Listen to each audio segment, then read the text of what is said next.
Ei, Nerd, beleza? Eu sou o Breno e galera, seu melhor analista aqui de Demon Slayer, falando diretamente da Itália. Bom, como eu falei, galera, a gente não para, recebemos mais um episódio aí, uma obra de arte, né, que eu já falei, não preciso repetir, Demon Slayer é irado.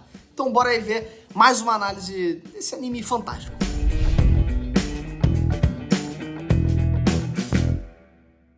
Eu já te ensinei como colocar dinheiro pra trabalhar pra você. Agora eu vou ensinar como colocar uma inteligência artificial pra trabalhar pra você.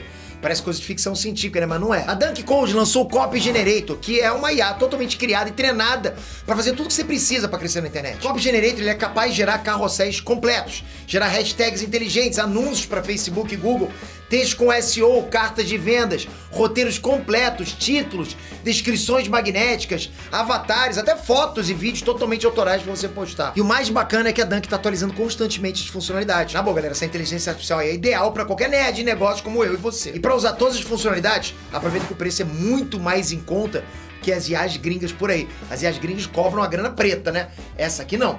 Vem aqui no link da descrição pra você conhecer o Copy Generator e escolher o teu plano. Esse vai ser um upgrade no teu negócio, vai por mim. Bom, só pra começar aqui, mesmo ele sendo um episódio bem mais parado e com muita falação, foi mais um episódio aí brutal, sabe? Incrível realmente de Kimetsu pra nossa conta, beleza? E pra variar também, galera, não foi dessa vez que eles conseguiram cortar a cabeça do vilão. É muito louco você ver uma cena que é tão tensa, né, ali que a gente quer vencer, tão decisiva, mas ao mesmo tempo ela é engraçada porque a gente tava vendo ali o carinha super pequenininho correndo.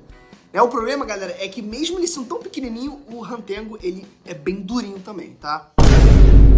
Isso ficou um pouco estranho. Melhor, eu quis dizer resistente, tá ligado? Enfim, mesmo ele sendo tão pequeno, ele também era muito resistente e, né, até o Tanjiro teve dificuldade, né, de cortar o pescoço dele de uma vez. Inclusive, um detalhe bem maneiro dessa cena, galera, é que no mangá, a gente já sabia que ele fazia um som bizarro, né, quando ele tava ali sendo cortado. Mas, claro, que mangá não tem som, né, e não dava pra saber como que ia ficar esse barulho. Geralmente você tem aqueles rabiscos, né, no mangá, em japonês você não sabe qual o som que é. Então, no anime, eles colocaram um grito, assim, bizarro pro Rantengo, né, junto ali com o som de metal, né, como se o pescoço dele fosse tão resistente que o Tanjiro parecia que tava batendo aço com aço. E é nessa cena, galera, também que a gente vê melhor que igual todas as outras emoções. O corpo principal do Rantengo também tem uma emoção, e nesse caso é o medo. Por isso, pra você que já sabe a história melhor do Rantengo como um humano, você sabe que ele sempre foi um canalha de marca maior, assim, e é o pior tipo de pessoa aí que você possa imaginar.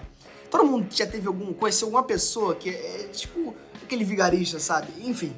Nada de historinha aí triste pra justificar como ele é agora, igual acontece com alguns demônios. No caso dele, ele se faz de vítima o tempo todo pra manipular os outros, sabe? E sempre sair como aquele coitadinho da história. Pois é, eu acho melhor o Tanjiro acabar com a... Que isso? Olha isso! 2 patos veio aqui visitar a gente aqui. Olha essa coisa de Demon Slayer. Do nada, 2 patos apareceram. Bom, o que eu tava falando é que eu acho melhor o Tanjiro vencer logo, né, o Rantengo, porque senão vai que ele lançou um vídeo resposta no YouTube aí expondo uma galera, né? Aí pode machucar o pessoal do Kimetsu. Bom, o fato é que, como o próprio Genin percebeu, o Rantengo ele usa as emoções dele toda vez que ele é encurralado. Né? Como se ele usasse todas as outras emoções para justificar o medo que ele sente o tempo todo, né? De não conseguir levar essas vantagens em todas as situações. E um detalhe maneiro também é que o nome do episódio é Vilão Terrível. E com esse nome, a gente imagina que, pô, a gente esteja falando aí do novo vilão que, né, vai aparecer, né? Dessa nova fusão maluca, né, dos outros corpos aí e tudo mais. Mas não, galera. O nome vem, galera, do que o próprio vilão fala. Porque ele considera o Tanjiro e os outros, ele considera eles que são os próprios vilões de verdade, sabe? Então foi uma sacada, assim, muito boa esse ser o nome do episódio. Até por ser o nome do capítulo também. O problema é que, independente do que eles acham, o fato é que esse novo cara, ele é muito sinistro e passou uma vibe, assim, até de reato, sabe, de Bleach. Com eles tremendo de medo e mal conseguindo ficar em pé só de estar na presença desse novo cara aí. Pra você ver o quão bizarro ele é. E depois do discurso no Jutsu do Tanjiro ter botado uma moral, um demônio, a gente continua esperando a Mitsuri aparecer pra dar uma força, né, pra galera. Porque a coisa lá tá feia pro lado do Tanjiro, galera. Sério, pra mim já tá demorando demais pra essa mulher chegar e salvar todo mundo. Enquanto isso, a gente teve o outro ato do episódio aí focado no Tokito, né, que tava praticamente aceitando a morte dele já, coitado. E foi justamente nisso que foi maneiro a gente ver como o Tokito ele tá se desenvolvendo cada vez mais como um personagem. né? Porque ele tá cada vez mais humano. Com aquela mesma analogia, galera, da névoa que a gente já comentou. É como se cada vez mais que a névoa vai se dissipando, né, na mente do Tokito, mais ele vai voltando a ser como ele era de verdade. Ele era um cara, galera, que ele era muito mais cheio de vida, sabe? Que realmente valorizava muitos outros e não só quem era super forte. E o mais maneiro é o jeito que isso tá acontecendo, porque é com o Tanjiro agindo, né, daquele jeitão tão positivo e bacana dele, que ele vai trazendo aí o melhor do Tokito e as memórias dele de volta. Inclusive, galera, é o olhar gentil do Tanjiro, que é uma marca registrada dele, né? E foi até o que convenceu o Genin no outro episódio. Quando ele viu que o Tanjiro realmente estava, né, sendo super sincero sobre ajudar ele e virar um Hashira, é aquele olhar bem ali, sabe? Que é aquele olhar sem maldade, sem malícia nenhuma, que era realmente como era o mesmo olhar do pai do Tokito. Que é louco, porque foi o antepassado aí do Tanjiro que acolheu o Yoruichi, né? Que é o cara da respiração do sol lá de 500 anos atrás. E o Tokito é descendente da própria família do Yoruichi. Ou seja, se você vê, as famílias dos dois tiveram uma ligação de certa forma, né? E eu tenho certeza que os pais dos dois se dariam super bem. E no próximo episódio a gente vai ver um pouquinho mais do passado do Tokito e de quem que ele acabou puxando essa personalidade mais escrota dele, né? E também o que aconteceu com a família dele. Porque nos encerramentos do anime, dá pra ver que tava ali lá uma família super feliz e bacana, sabe? Trabalhando, todo mundo vivendo junto.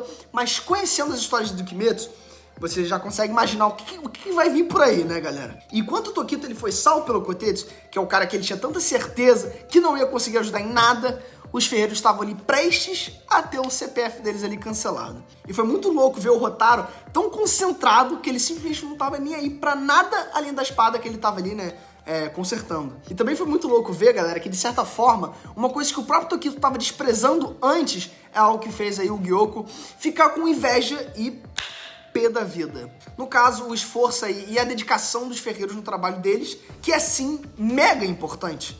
O Gyoko ficou pé da vida ali porque, como um artista, ele nunca tinha ficado tão concentrado assim na arte dele e também com vergonha, né, de ser ignorado por um humano que pra ele é a mesma coisa que bosta nenhuma. E aí entra de novo, né, galera, aquele dilema do Tokito de entender que mesmo os mais fracos podem ser úteis e todo mundo se ajuda e depende uns dos outros, né? Bom, galera, fica ligado que essa super espada ainda vai ser muito mais importante e todo esse esforço bizarro do Hotaru vai valer a pena, beleza?